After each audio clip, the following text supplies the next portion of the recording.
दोस्तों आज की वीडियो में हम बात करेंगे टेली प्राइम सॉफ्टवेयर में बैंक चार्जेस की एंट्री करना। दोस्तों आकाश ट्रेडर्स हमारी फर्म है और हमारी फर्म का स्टेट बैंक ऑफ इंडिया में करंट अकाउंट है। अब इस करंट अकाउंट के माध्यम से स्टेट बैंक ऑफ इंडिया हमें जो भी सर्विस प्रोवाइड कराती है उसके बदले में कई तरह के चार्जेस हमारे ऊपर चार्ज करती है, जैसे कि एसएमएस अलर्ट चार्जेस है, कैश हैंडलिंग चार्जेस है, चेक रिटर्न चार्जेस है, चेक बाउंस चार्जेस है और एनईएफटी आरटीजीएस के द्वारा जब हम किसी को पेमेंट करते हैं तब भी बैंक हमारे ऊपर कुछ ना कुछ अमाउंट चार्ज करती है। तो दोस्तों बैंक हमारे ऊपर जो अमाउंट चार्ज करती है किसी भी सर्विस का, उसके ऊपर 18% जीएसटी भी चार्ज करती है। जैसे कि मान लीजिए बैंक ने हमारे ऊपर 500 रुपए का चेक बाउंस का चार्ज लगाया और इस 500 रुपए पर वो 18% जीएसटी भी हमारे ऊपर चार्ज करती है, 90 रुपए जीएसटी के नाम पर भी चार्ज करती है। इस तरह से चेक बाउंस चार्जेस के ऊपर वो हमसे 590 रुपए लेती है। 500 रुपए तो उसके चेक बाउंस चार्जेस के हो गए और 90 रुपए जीएसटी के हो गए। अब ये जो 90 रुपए जीएसटी के उसने हमसे लिए हैं दोस्तों, हम इसकी इनपुट टैक्स क्रेडिट क्लेम कर सकते हैं जीएसटीआर 3B में। तो आज की वीडियो में आपको बताऊंगा कि बैंक हमारे ऊपर जो भी चार्जेस लगाता है उन चार्जेस के अमाउंट पर जो जीएसटी हमसे लेता है उसकी हम इनपुट टैक्स क्रेडिट क्लेम नहीं करना चाहते हैं। कई बार ऐसा होता है कि अमाउंट छोटे छोटे होते हैं तो क्या करते हैं हम लोग कि उसके आईटीसी क्लेम नहीं करते और सीधे सारा का सारा इंडायरेक्ट एक्सपेंसेस में डाल देते हैं। तो यदि बैंक जो हमारे ऊपर चार्ज कर रहा है और उस पर जो जीएसटी भी हम पर चार्ज कर रहा है उसकी इनपुट टैक्स क्रेडिट आप क्लेम नहीं करना चाहते हैं तो किस तरह से बैंक चार्जेस की एंट्री करेंगे ये आज की वीडियो में बताया जाएगा। और बैंक जो हमारे ऊपर चार्ज करता है अमाउंट, उस पर जो जीएसटी भी हम पर चार्ज करता है उस जीएसटी की हम आईटीसी क्लेम करना चाहते हैं तो इस तरह के बैंक चार्जेस की हम किस तरह से एंट्री करेंगे ये भी आज की वीडियो में आपको बताया जाएगा। और जीएसटीआर 3B पर आईटीसी पर क्या इसका इंपैक्ट पड़ेगा वो भी आज की वीडियो में दोस्तों आपको बताया जाएगा। गेटवे ऑफ टेली मुख्य मेन्यू और यहाँ से अपने टॉपिक को क्लियर करने के लिए मैं जाऊंगा सीधे बाउचर्स में। मैंने बाउचर्स को सिलेक्ट किया दोस्तों, हम आगे बाउचर एंट्री में F5 प्रेस करके मैं यहाँ पर पेमेंट बाउचर को लेकर आया। तो बैंक चार्जेस की जो भी आपको एंट्री करनी है आप पेमेंट वाउचर में कर सकते हैं। जिस तरह से कि मैंने यहाँ पर पेमेंट वाउचर ओपन कर रखा है और सिंगल एंट्री मोड में मैं पेमेंट वाउचर को यूज करता हूँ, तो उसी तरह से सिंगल एंट्री मोड में मैंने पेमेंट वाउचर को यहाँ पर ओपन कर रखा है। अब सबसे पहले बात करते हैं कि ऐसे बैंक चार्जेस जिन पर कि जो हमारी बैंक है वो जीएसटी लगा कर देती है, चार्ज करती है और उस जीएसटी का हमको क्लेम नहीं करना है। तो इस तरह के बैंक चार्जेस को आप किस तरह से एंट्री करेंगे सबसे पहले ये जान लेते हैं। F2 प्रेस कर दिया और मैं मान के चलता हूँ 1 जुलाई में बैंक चार्जेस की एंट्री करने जा रहा हूँ। पेमेंट वाउचर ओपन है और यहाँ पर अकाउंट में दोस्तों आपको अपनी बैंक का अकाउंट लगाना है। होता यह है कि बैंक जैसे कि हमारा स्टेट बैंक ऑफ इंडिया में करंट अकाउंट है तो बैंक जो भी हमारे ऊपर चार्ज करेगा स्टेट बैंक ऑफ इंडिया हमारे इस बैंक अकाउंट से रिलेटेड जो भी हमको सर्विस प्रोवाइड करा रहा है उसका जो भी चार्ज वो हमारे ऊपर लगाएगा वो हमारे बैंक अकाउंट से डिडक्ट कर लेता है, तो हमारे बैंक अकाउंट से पैसा वो निकाल लेता है। तो हम यहाँ पर क्या करेंगे, स्टेट बैंक ऑफ इंडिया का करंट अकाउंट यहाँ पर लगा देंगे, है ना। तो आपको हमेशा यहाँ पर उस बैंक अकाउंट का लेजर लगाना है जिस बैंक अकाउंट से रिलेटेड आप पर चार्जेस लगाए गए हैं। अब ये जान लेते हैं कि आपको बैंक का जो अकाउंट है उससे रिलेटेड आप लेजर किस तरह से क्रिएट करेंगे। जिस तरह से मैंने यहाँ पर state bank of India current account के नाम से लेजर क्रिएट कर रखा है, मैं आपको दिखा देता हूँ। कंट्रोल के साथ एंटर प्रेस किया दोस्तों और देखिए मैंने इस तरह से ये state bank of India current account के नाम से लेजर क्रिएट कर रखा है। आपको इसी तरह से लेजर क्रिएट करना है, सिंपली जिस तरह से आप बैंक अकाउंट का लेजर क्रिएट करते हैं उस तरह से करना है। अब ये करंट अकाउंट है, यहाँ पर लिमिट अकाउंट होता है तो हम लिमिट अकाउंट यहाँ पर क्रिएट कर लेते हैं। और बैंक चार्जेस की जो मैं एंट्री करना आपको बताऊंगा वो चाहे करंट अकाउंट हो चाहे लिमिट अकाउंट हो, दोनों पर एक ही तरह से इंपैक्ट पड़ना है और एक ही तरह से आपको उसकी एंट्री करनी है, ठीक है ना। नेम में मैंने state bank of India current account लगा दिया, अंडर रखा इसको बैंक अकाउंट के क्योंकि हमारा करंट अकाउंट है तो अंडर बैंक अकाउंट ग्रुप के आएगा, करंट असेट्स ग्रुप के अंतर्गत आएगा, है ना। और यहाँ पर इससे रिलेटेड मैंने सारी डिटेल दे दी है और इस तरह से दोस्तों मैंने इसको लेजर को क्रिएट किया है और इस जगह पर मैंने क्या किया है, बैंक का GSTIN भी डाल दिया है, यानी स्टेट बैंक ऑफ इंडिया का goods and services tax identification number मैंने ऐसे ही कुछ भी यहाँ पर डाल दिया है। तो आपको क्या करना है, जब आपको एक कॉमन लेजर बनाना है, आपको एक ही लेजर बनाना है, जब आप बैंक चार्जेस पर जो टैक्स पे करके आए हैं उसकी आईटीसी क्लेम नहीं करना है और जब आप बैंक चार्जेस पर जो टैक्स पे करके आए उसकी आईटीसी क्लेम करना है, तो दोनों के लिए मैं इसी एक कॉमन लेजर का यूज करूंगा। और तब मुझे क्या करना होगा, यहाँ पर GSTIN जो है बैंक का डाल देना है। और यदि आप बैंक चार्जेस जो हैं उन पर जो भी टैक्स आप पे करके आए हो आपको उनकी जीएसटी क्लेम करना ही नहीं है, है ना, तो आप यहाँ पर GSTI नहीं डालें तब भी कोई दिक्कत नहीं है ना। और आप अगर क्लेम करना चाहते हैं तो आपको जरूरी है कि आप अपने बैंक का GSTIN यहाँ पर डाल दें। आप बैंक से मांग सकते हैं, बैंक आपको अपना GSTIN प्रोवाइड करा देगा, है ना। इस तरह से दोस्तों मैंने इस लेजर को क्रिएट किया है, आप भी इस तरह से इस लेजर को क्रिएट कर लें। बैंक का लेजर है ना, कोई भी हो सकता है, करंट अकाउंट हो, आपका सेविंग अकाउंट हो या आपका लिमिट अकाउंट हो, फर्क कुछ नहीं पड़ना है, जिस तरह से मैं आपको एंट्री बता रहा हूँ बैंक चार्जेस की उस तरह से आपको करनी है। तो मैंने अकाउंट में state bank of India current account ले लिया क्योंकि इसी से पैसा डिडक्ट किया गया है, और यहाँ पर मान के चलते हैं कि चेक बाउंस चार्जेस 590 रुपये हमारे पास चार्ज किया गया है। अब मैं यहाँ पर क्या करूँगा, जो मुझे यहाँ पर एक लेजर क्रिएट करना होगा, अल्ट के साथ सी प्रेस करके मैं यहीं से डायरेक्ट लेजर क्रिएट कर लेता हूँ बैंक चार्जेस के नाम से। ठीक है ना, मैंने नेम में डाल दिया बैंक चार्जेस, अंडर रखेंगे इसको इनडायरेक्ट एक्सपेंसेस ग्रुप के अंतर्गत, क्योंकि हमारे लिए एक्सपेंसेस है, नुकसान है, खर्चा है। ठीक है ना, तो बैंक चार्जेस का मैं यहाँ पर लेजर क्रिएट करने जा रहा हूँ। नेम में बैंक चार्जेस डाल दिया, अंडर रखा इनडायरेक्ट एक्सपेंसेस ग्रुप के। टाइप ऑफ लेजर में मैंने नॉट एप्लीकेबल कर दिया। हमारा कर्सर आ गया स्टेटरी डिटेल्स में इज जीएसटी एप्लीकेबल। तो इसको दोस्तों आपको नॉट एप्लीकेबल रखना है। जब आपको बैंक चार्जेस पर आईटीसी क्लेम नहीं करना है ना, बैंक चार्जेस पर जो आप टैक्स पे करके आए उसके आईटीसी क्लेम नहीं करना है, तो इज जीएसटी एप्लीकेबल इसको आपको नॉट एप्लीकेबल करना है। मैंने स्पेस की प्रेस की और यहां से मैंने ले लिया इसको नॉट एप्लीकेबल। ठीक है ना, और इस तरह से दोस्तों आपको कहीं कुछ नहीं करना है, और इस तरह से लेजर को आपको बैंक चार्जेस का क्रिएट कर लेना है। अब 590 रुपए चेक बाउंस चार्जेस हमारी बैंक ने हमारे ऊपर लगाया है, तो हम पूरा का पूरा 590 रुपए यहां पर डाल देंगे। क्यों? क्योंकि इस पर जो 90 रुपए की हम टैक्स पे करके आए उसके आईटीसी हमको क्लेम नहीं करना है, तो हम सीधा का सीधा बैंक चार्जेस के लेजर जो हमने इंडायरेक्ट एक्सपेंसेस ग्रुप के अंदर बनाया है, इस जीएसटी एप्लीकेबल को नॉट एप्लीकेबल किया है, उसमें मैंने पूरे 590 रुपए अमाउंट में यहाँ पर डाल दिए, और इस तरह से दोस्तों मैंने इस एंट्री को कर लिया। एक एंट्री और करके देखते हैं। तो यहाँ पर मान के चलता हूँ 2 जुलाई में मैं एक एंट्री और करने जा रहा हूँ। ठीक है ना, स्टेट बैंक ऑफ इंडिया से ही करने जा रहा हूँ। अब यहाँ पर क्या किया है, गंगा ट्रेडर्स को मैंने 2,50,000 रुपए का पेमेंट किया है एनईएफटी के द्वारा, तो है ना। तो यहाँ पर मैं गंगा ट्रेडर्स का लेजर लगा लूंगा, जैसे कि जब हम पेमेंट में लगाते हैं गंगा ट्रेडर्स का लेजर मैंने यहाँ पर लगा दिया। हुआ ये कि 2,50,000 रुपए का जो हमने एनईएफटी किया है गंगा ट्रेडर्स को, तो उसके बदले में 29 रुपए 50 पैसे हमारे ऊपर एनईएफटी ट्रांसफर के चार्जेस लगाए गए हैं ना। तो गंगा ट्रेडर्स पर तो 2,50,000 रुपए ही जाने हैं, तो 2,50,000 रुपए मैंने यहाँ पर लगा दिए, और बैंक चार्जेस का लेजर इस जगह लगा दिया। ठीक है, और यहाँ पर 29 रुपए 50 पैसे पूरे के पूरे मैंने यहाँ पर लगा दिए। यहाँ पर क्या था, 25 रुपए तो किसके थे, बैंक चार्जेस के थे, एनईएफटी चार्जेस के थे, और उस पर 18% यानी 4 रुपए 50 पैसे थे जीएसटी के। चूंकि मुझे जीएसटी क्लेम नहीं करना है, तो बैंक चार्जेस का लेजर मैंने लगाया, पूरे 29 रुपए 50 पैसे उसी में मैंने डाल दिए, और इस एंट्री को भी मैंने इस तरह से दोस्तों एक्सेप्ट कर लिया। अब चलते हैं बाहर। गेटवे ऑफ टेली मुख्य मेन्यू है, जीएसटीआर 3B में जाना है, तो डिस्प्ले मोर रिपोर्ट्स को मैंने सेलेक्ट किया, एंटर प्रेस किया, फिर मैं गया यहाँ से जीएसटी रिपोर्ट में और आ गया जीएसटीआर 3B में। अल्ट के साथ F2 प्रेस करके 1 जुलाई से लेकर और 31 जुलाई मैंने पीरियड कर दिया।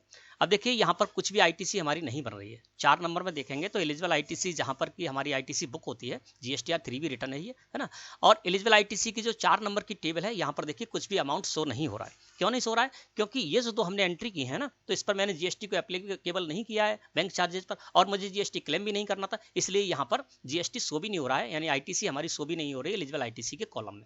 और देखेंगे तो देखिए यहाँ पर है not relevant in this return, देखिए ये है not relevant in this return में हमारी 2 एंट्रीज हो रही हैं, और ये वो 2 ही एंट्री जो कि अभी मैंने की हैं। इसको सिलेक्ट करके मैं एंटर प्रेस किया, फिर मैंने एंटर प्रेस किया, देखिए एक एंट्री हमारी ये है, और दूसरी एंट्री जो मैंने की थी ये वाली हमारी दूसरी एंट्री है ना।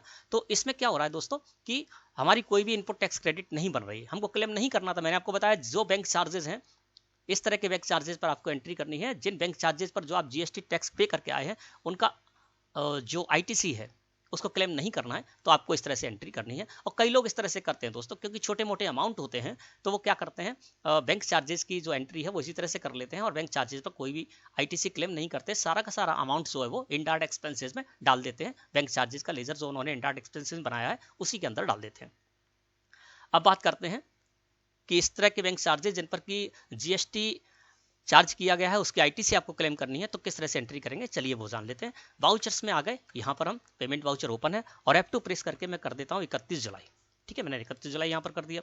अकाउंट में क्या करना है, मैंने आपको बताया था हर समय आपको अपने बैंक अकाउंट का ही लेजर लगाना है, तो मैं यहाँ पर state bank of India current account का लेजर लगा देता हूँ। वही लेजर है, कॉमन लेजर है जो कि मैंने आईटीसी क्लेम नहीं करना था तब बैंक चार्जेस की एंट्री में लगाया, और अब मुझे आईटीसी क्लेम करना है उस बैंक चार्जेस के लेजर में भी मैं वही लेजर लगा रहा हूं। ठीक है ना, मैंने जीएसटी डाल रखा है, GSTIN इनका डाल रखा है state bank of India current account का। ठीक है, अब यहां पर क्या हुआ दोस्तों, अब मैं बैंक चार्जेस की एंट्री एक और करने जा रहा हूं। ठीक है, तो यहां पर मान के चलते हैं चेक बाउंस चार्जेस की बात करते हैं, तो इस जगह दोस्तों आपको एक अलग से लेजर क्रिएट करना होगा। अल्ट के साथ सी प्रेस कर दिया।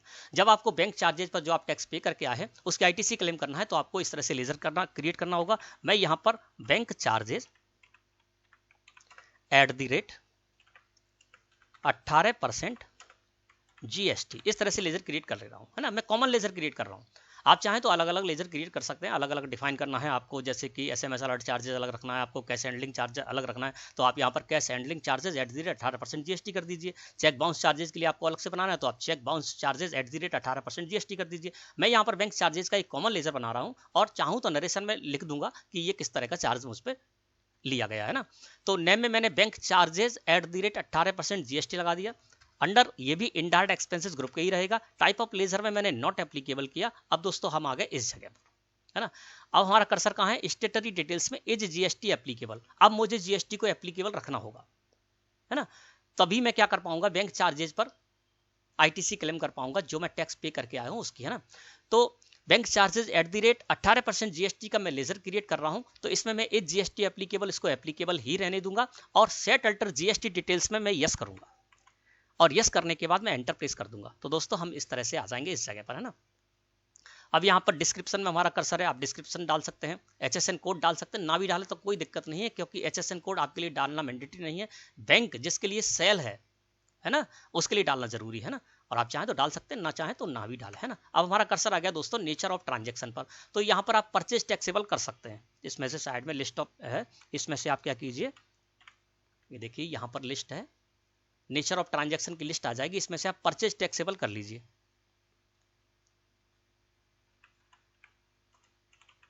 ठीक है ना, मैंने परचेज टैक्सेबल कर दिया। क्यों किया, क्योंकि होगा ये परचेज टैक्सेबल का मतलब क्या है कि हम अपनी ही स्टेट से परचेज कर रहे हैं। अब ये क्या है कि हम गुड्स परचेज नहीं कर रहे हैं, सर्विस परचेज कर रहे हैं ना अपनी बैंक से। तो हमारी जो बैंक है वो हमारी स्टेट में ही होगी, हमारी स्टेट क्या हमारी ही सिटी में होगी ना, तभी तो हम उससे लेन देन कर पाएंगे। तो इसमें क्या है कि हमारी स्टेट से बैंक हमारी स्टेट में है ना, और उसी से हम जो भी टैक्स पे करके आए उसकी ITC क्लेम करना चाहते हैं तो परचेज टैक्सेबल कर देंगे ना, क्योंकि हम CGST और SGST लगाएंगे इस तरह के चार्जेस के लिए, ठीक है ना। और आप चाहें तो यहाँ पर अगर आपकी स्टेट से बाहर का कोई बैंक है तो आप यहाँ पर नॉट एप्लीकेबल कर दीजिए, है ना, जैसा आप उचित समझे। वैसे ज़्यादातर केस में मैं समझता हूँ यही होगा, परचेज टैक्सेबल ही आपको रखना होगा, क्योंकि बैंक स्वाभाविक है कि हम जिस जगह पर हैं उसी जगह पर हम अपनी बैंक की सुविधा लेंगे। तो नेचर ऑफ ट्रांजैक्शन में मैंने कर दिया परचेज टैक्सेबल, टैक्सेबिलिटी में मैंने किया इसको टैक्सेबल, और इस रिवर्स चार्ज एप्लीकेबल को नो रहने दूंगा। यहां पर मैं आ गया रेट में, तो रेट 18% है, तो IGST के कॉलम में मैंने 18% डाला, 9% ये CGST और SGST हो जाएगा। और इस तरह से दोस्तों मुझे ये लेजर क्रिएट कर लेना है टाइप ऑफ सप्लाई में सर्विस रखते हुए, ठीक है ना। अब यहाँ पर देखिए आ गया परचेज टैक्सेबल, अपने आप यहाँ पर आ जाएगा कि परचेज टैक्सेबल है ये, है ना। अब मैं इस जगह पर आ गया, बैंक चार्जेस @ 18% GST का मैंने लेजर लगाया। अब 590 रुपए जो चेक बाउंस चार्जेस के बैंक ने हमारे ऊपर चार्ज किए, तो उसमें 500 रुपए तो थे, उसने जो हमको बैंक चार्ज जो चेक बाउंस का जो चार्ज लगाया 500 रुपए तो उसके, तो ये तो हमारे इंडायरेक्ट एक्सपेंसेस में चले जाएंगे। तो बैंक चार्जेस का जो लेजर मैंने इंडायरेक्ट एक्सपेंसेस में बनाया है उसमें मैंने 500 रुपए डाल दिए। अब यहाँ पर मैं क्या करूंगा, CGST 500 रुपए पर 90 रुपए उसने लिए GST के नाम पर, 45 रुपए CGST के हैं और 45 रुपए SGST के। तो ये अलग अलग खोल के भी देते हैं बैंक स्टेटमेंट में, और कभी ऐसा होता है कि सीधे सीधे 590 रुपए भी डाल देते हैं। तो 590 रुपए में आपको अलग अलग करना होगा, तो उसका भी तरीका मैं आपको बता देता हूँ। कभी इस तरह की आपको जरूरत पड़ती, चलिए अगली एंट्री में करूंगा उसमें आपको बता दूंगा। 500 रुपए मैंने बैंक चार्जेस में लगा डाल दिए, और 45 रुपए CGST 45 रुपए SGST, यानी 500 रुपए का 9% अगर निकालेंगे तो 45 रुपए CGST का हो गया और 45 रुपए SGST का हो गया, टोटल 18% हो जाएगा। इस तरह से मैंने इस एंट्री को करना है। और यहाँ पर इस तरह से मैं आ गया, और यहाँ पर चाहें तो आप नरेशन में लिख सकते हैं चेक बाउंस चार्जेस या जो भी चार्जेस है वो आप कर लीजिए। एक ही कॉमन लेजर बनाए तो वो ज़्यादा बेहतर रहेगा। जिस तरह से मैंने बैंक चार्जेस @ 18% GST का बनाया है, और नीचे जो भी चार्ज लगेगा उसका नेम आप नरेशन में लिख सकते हैं, तो बाद में जरूरत पड़े तो आप यहाँ से डिफाइन कर सकते हैं कि ये चार्जेस कौन सा था, ठीक है। और इसको मैंने इस तरह से एंट्री कर लिया। अब 31 जुलाई में मैं एक एंट्री और करता हूँ। यहाँ पर मैं state bank of India current account से ही गंगा ट्रेडर्स को पेमेंट करने जा रहा हूँ। कितना, 12 लाख रुपए, ठीक है ना। ये 12 लाख रुपए का मैं पेमेंट करने जा रहा हूं, तो इस तरह से मैंने यहाँ पर गंगा ट्रेडर्स के लेजर में 12 लाख रुपए डाल दिए, ठीक है ना। अब ये जो 12 लाख रुपए हैं इस पर 47 रुपए 20 पैसे बैंक चार्जेस के भी, यानी RTGS हम करने जा रहे हैं, तो 47 रुपए 20 पैसे RTGS का अमाउंट हमारे ऊपर लगाया गया सर्विस जो मैं लेने जा रहा हूँ उसके लिए, ना। तो उसकी एंट्री कैसे करेंगे बताते हैं। तो 12 लाख रुपए यहाँ पर मैंने डाल दिया गंगा ट्रेडर्स के लेजर में, और यहाँ पर ई फंड ट्रांसफर कर दिया, और इससे रिलेटेड सारी जानकारी मैं यहाँ पर डाल दूंगा। दोस्तों जब हम NEFT RTGS के द्वारा किसी को पेमेंट करते हैं तो किस तरह से आप उसकी एंट्री करेंगे, और एनईएफटी आरटीजीएस के द्वारा जब आप पेमेंट करने जाते हैं तो उससे रिलेटेड सारी डिटेल, जो बैंक का लोकेशन है, यहाँ पर कौन कौन से कॉलम आप किस तरह से लेकर आ सकते हैं, और उनमें जो आप एनईएफटी आरटीजीएस के द्वारा किसी को पेमेंट करने जा रहे हैं तो उससे रिलेटेड सारी जानकारी यहाँ पर डिटेल रख सकते हैं उन कॉलम में, है ना। तो ये सब कैसे करना है आपको, तो ये वीडियो है मेरे चैनल पर #87 नंबर वाली वीडियो, इसको देखकर आप जान सकते हैं, इससे रिलेटेड, है ना। इसके अलावा आरटीजीएस और एनईएफटी के द्वारा जब आप किसी से अमाउंट रिसीव करते हैं, पैसा रिसीव करते हैं, तो उसकी एंट्री आपको किस तरह से करनी है वो भी इस वीडियो मैंने आपको बताया है, तो मेरे चैनल पर जाकर आप ये वीडियो देख सकते हैं। इसके अलावा इस वीडियो के डिस्क्रिप्शन में भी लिंक दे दूंगा वीडियो की, उस पर क्लिक करके भी आप इस वीडियो को देख सकते हैं, और वीडियो के लास्ट में इसका थंबनेल भी आपको मिल जाएगा, उस पर क्लिक करके भी आप इस वीडियो को देख सकते हैं। और एनईएफटी आरटीजीएस के द्वारा किस तरह से आपको पेमेंट करना है, उसकी एंट्री कैसे करनी है, किस तरह से सारी डिटेल रखनी है, किन किन कॉलम को किस तरह से लाना है, वो सब कुछ आप इस वीडियो में जान सकते हैं, ठीक है ना। अब ये 12 लाख रुपए तो मैंने पेमेंट कर दिया आरटीजीएस गंगा ट्रेडर्स के नाम से। अब इसमें क्या हुआ, 47 रुपए 20 पैसे इस पर चार्ज किए हैं बैंक ने, यानी आरटीजीएस क्या उसका चार्ज हमारे ऊपर लगाया है। तो बैंक क्या करता है, मैंने आपको बताया था, चार्ज हमारे ही बैंक से काट लेता, डिडक्ट कर लेता, तो अकाउंट में हमेशा मैं अपने बैंक अकाउंट को ही रखूंगा। State bank of India current account से ये पैसा डिडक्ट किया गया 47 रुपए 20 पैसे, तो मैंने अकाउंट में state bank of India current account का लेजर लगा दिया, और यहाँ पर दोस्तों मुझे बैंक चार्जेस की अब एंट्री करनी है, तो मैंने यहाँ पर लगा दिया बैंक चार्जेस @ 18% जीएसटी, क्योंकि मैं इस पर भी टैक्स जो दे के आया हूँ उसके आईटीसी क्लेम करना चाहता हूँ। अब दोस्तों यहाँ पर 47 रुपए 20 पैसे होता ये है कि आप जब बैंक स्टेटमेंट देखेंगे तो हर बैंक का एक अलग तरीका होता है। कुछ बैंकों में तो ऐसा होगा कि जिस तरह से आपको पूरे जो 12 लाख का मैंने पेमेंट किया है ना, तो 12 लाख 47 रुपए 20 पैसे एक साथ लिख दिए जाएंगे। तो 12 लाख तो आपने पेमेंट किया, आप अलग कर दीजिए। 47 रुपए 20 पैसे जो उसने चार्ज किए हैं उसमें क्या है, जीएसटी भी ऐड है, तो वो अलग से नहीं खोलते हैं। या तो 12 लाख 47 रुपए 20 पैसे एक साथ दे देंगे, तो आपको क्या करना है, 12 लाख जिस तरह से मैंने गंगा ट्रेडर्स को पेमेंट किया था, गंगा ट्रेडर्स को पेमेंट कर दिया। 47 रुपए 20 पैसे बचे, उस 47 रुपए 20 पैसे में से मुझे जो आरटीजीएस का चार्जेस का अमाउंट है उसको अलग करना होगा, और उस पर जीएसटी का अमाउंट अलग करना होगा, है ना। तो आप किस तरह से करेंगे, अगर आपके सामने इस तरह से स्थिति बनती है तो किस तरह से आप अलग अलग करेंगे, चलिए जानते हैं। और कभी कभी अलग से ही दे देते हैं कि 12 लाख रुपए गंगा ट्रेडर्स के नेम से दे देंगे, 40 रुपए बैंक कमीशन इस तरह से दे देंगे, और सीजीएसटी 3 रुपए 60 पैसे, एसजीएसटी 3 रुपए 60 पैसे, इस तरह से अलग अलग दे देंगे, तो आपको कोई दिक्कत नहीं होगी। लेकिन जब 47 रुपए 20 पैसे एक साथ दे दिए गए हैं तो आप किस तरह से निकालेंगे, उसमें से जो चार्ज है उसका अमाउंट और जीएसटी का अमाउंट अलग अलग किस तरह से करेंगे, चलिए जानते हैं। मैंने यहाँ पर कैलकुलेटर को ओपन कर लिया, 47 रुपए 20 पैसे मैंने इस जगह डाल दिए, और आपको क्या करना है, जो भी अमाउंट है जिसमें कि जीएसटी इंक्लूड है उसमें से आपको चार्जेस का अमाउंट अलग करना है, जीएसटी का अलग करना है, तो आप वो अमाउंट यहाँ पर डाल दीजिए। जैसे कि 47 रुपए 20 पैसे में से मुझे चार्जेस का अमाउंट अलग करना है, जीएसटी का अलग करना है, क्योंकि चार्जेस का मुझे क्या डालना पड़ेगा, बैंक चार्जेस में, इनडायरेक्ट एक्सपेंसेस में डालना पड़ेगा, और जो जीएसटी का अमाउंट है उसको अलग से सीजीएसटी एसजीएसटी में डालना होगा। तो वो अमाउंट आप यहाँ पर लिख दीजिए, जैसे कि मैंने यहाँ पर 47 रुपए 20 पैसे लिख दिया है, अपॉन करेंगे 1.18, ये इसका फॉर्मूला है ना, 18% आपको निकालना है। तो 47 रुपए 20 पैसे अपॉन 1.18 मैंने किया, तो ये आ गए 40 रुपए, यानी 40 रुपए बैंक चार्जेस है, आरटीजीएस का जो चार्जेस है वो 40 रुपए है। तो मैं यहाँ क्या करूंगा, यहाँ पर डाल दूंगा 40 रुपए, ठीक है ना। और 7 रुपए 20 पैसे इसमें किसका है, जीएसटी का अमाउंट है 7 रुपए 20 पैसे, तो सीजीएसटी और एसजीएसटी अलग अलग कर देंगे ना। 18% है 7 रुपए 20 पैसे, तो मुझे 9% सीजीएसटी करना होगा, 9% एसजीएसटी करना होगा। तो मैं यहाँ पर क्या करूंगा, बैंक चार्जेस तो मैंने ये लगा दिया यहाँ पर, है ना, और यहाँ पर सीजीएसटी लगाऊंगा। 7 रुपए 20 पैसे का हो गया 3 रुपए 60 पैसे सीजीएसटी, और एसजीएसटी भी हो गया 3 रुपए 60 पैसे, ठीक है। ये इस तरह से मैं एंट्री करूंगा, ठीक है ना। और आपको जो सीजीएसटी एसजीएसटी का लेजर है, ये इस बैंक चार्जेस की एंट्री करते समय अलग से क्रिएट नहीं करना है। जिस तरह से हम कॉमन लेजर क्रिएट करते हैं, जिसको कि हम परचेज वाउचर में एंट्री करते समय यूज़ करते हैं, सेल्स वाउचर में एंट्री करते समय यूज़ करते हैं, उसी तरह से हमको वही लेजर यहाँ पर लगा देना है। अब देखिए मैंने यहाँ पर इस तरह से एंट्री कर ली, यहाँ पर इससे रिलेटेड सारी जानकारी डाल देंगे, नरेशन में आप लिख सकते हैं कि आरटीजीएस चार्जेस है ना, और इस तरह से मैंने इस एंट्री को दोस्तों एक्सेप्ट कर लिया, ठीक है ना। अब मैं चलता हूं बाहर, गेटवे ऑफ दिल्ली मुख्य मेन्यू पर आ गया, डिस्प्ले मोर रिपोर्ट्स में गया, यहां से मैं गया जीएसटी रिपोर्ट में, और जीएसटी रिपोर्ट में आने के बाद जीएसटी 3B में आ गया, अल्ट के साथ F2 प्रेस किया, 1 जुलाई से लेकर 31 जुलाई मैंने पीरियड कर दिया। अब देखिए यहां पर क्या हो रहा है, हम आ गए इस जगह पर जीएसटी 3B में, तो देखिए जीएसटी 3B में यहां पर देखिए टोटल 5 एंट्री इस जगह पर बताई जा रही है ना। इसमें से 3 एंट्री हमारी ऐसी हैं जो कि not relevant in this return है ना। तो इसको हम छोड़ देंगे, इससे में कोई मतलब नहीं है। और हमारी जो एंट्री है इंक्लूडिंग रिटर्न में कितनी एंट्री है, 2 रिटर्न है ना, 2 हमारी है, 1 जुलाई से लेकर 31 जुलाई के बीच में 2 एंट्री हमारी इंक्लूड की गई है रिटर्न में, है ना। तो चलिए उसको देख लेते हैं। यहाँ पर आ गए, अब देखिए एलिजिबल आईटीसी के कॉलम में हम देखेंगे तो यहाँ पर मुझे अमाउंट शो रहा है ना, ये हमारी इनपुट टैक्स क्रेडिट होती है, इसको कि हम क्लेम करेंगे जीएसटी 3B में। तो देखिए 4 नंबर की टेबल है एलिजिबल आईटीसी, यहाँ पर 48 रुपये 60 पैसे सीजीएसटी के और 48 रुपये 60 पैसे एसजीएसटी के, कुल मिलाकर 97 रुपये 20 पैसे की हमारी इनपुट टैक्स क्रेडिट बन रही है।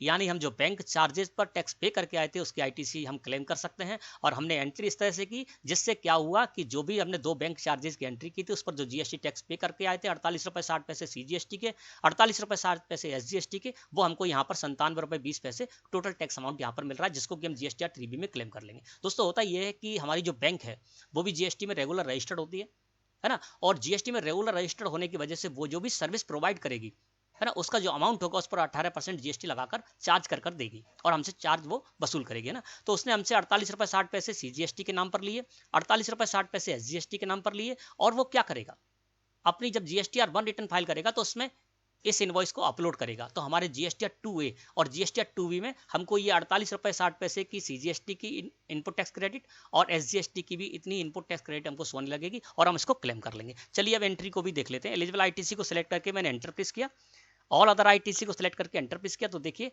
हमारी 2 एंट्री इसमें शामिल हुई हैं। पहली एंट्री को ओपन करते हैं तो देखिए पहली एंट्री जो हमने की थी चेक बाउंस चार्जेस की, जिस पर कि 45 रुपये सीजीएसटी 45 रुपये एसजीएसटी की हमको आईटीसी क्लेम करनी थी, हमने यहाँ पर इस तरह से इसको शो करा दिया। दूसरी एंट्री हमारी ये वाली थी जिसमें 3 रुपये 60 पैसे सीजीएसटी के और 3 रुपये 7 पैसे एसजीएसटी के हमें मिले, है ना। और यहाँ पर देखिए 45 रुपये और 3 रुपये 60 पैसे यानी 48 रुपये 60 पैसे हमारी यहाँ पर देखिए सीजीएसटी और एसजीएसटी के हेड में 48 रुपये 60 पैसे 48 रुपये 60 पैसे हमको इस तरह से शो है ना। तो इस तरह से दोस्तों हम क्या कर सकते हैं, यहाँ पर जो भी हम बैंक चार्जेस पर, दोस्तों होता ये है कि हमारी कोई बड़ी फर्म होती है, करोड़ों रुपए का हमारा टर्नओवर होता है ना, तो हमारे बैंक चार्जेस इतने ज़्यादा हो जाते हैं कि ज़रूरी है कि हम क्यों अपना पैसा बर्बाद करें, है ना।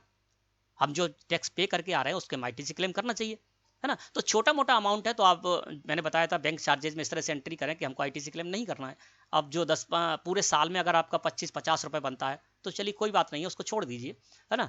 लेकिन जब आपका ज़्यादा अमाउंट बनता है, आपका करोड़ों रुपए का टर्नओवर है और आपके पास लाखों रुपए के आपके बैंक चार्जेस लगाए जाते हैं, तो उन पर हज़ारों रुपए की आपकी इनपुट टैक्स रेट बनती है, तो आप क्लेम कीजिए उसको, आप क्लेम करने के हकदार हैं, एलिजिबल हैं, है ना। तो आप उसको क्लेम कीजिए और इस तरह से आप उसकी एंट्री कीजिए। तो दोस्तों मैं समझता हूं कि आज का टॉपिक आपको अच्छे से क्लियर हो गया होगा। वीडियो अच्छी लगी हो तो लाइक करें। धन्यवाद।